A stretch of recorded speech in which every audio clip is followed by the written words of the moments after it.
मित्रांनो, दादर रस्त्यावरती बाकीची दुकानं उघडायच्या अगोदर हे सगळे भाजीचं दुकानं लागलेत. हे सगळे परप्रांतीय लोक आहेत आणि याच्यामध्ये ना लाईट भाडं आहे, लाईट नाही, भाडं नाही, पाणीपट्टी नाही, काय नाही.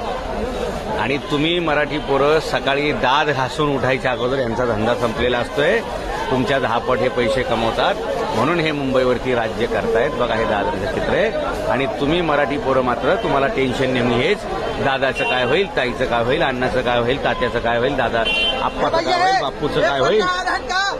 बघा हे कमवतायत पैसे आणि तुम्ही फक्त याचा झेंडा त्याचा दांडा आणि मग तुमचा दांडा गुलच आहे मित्रांनो.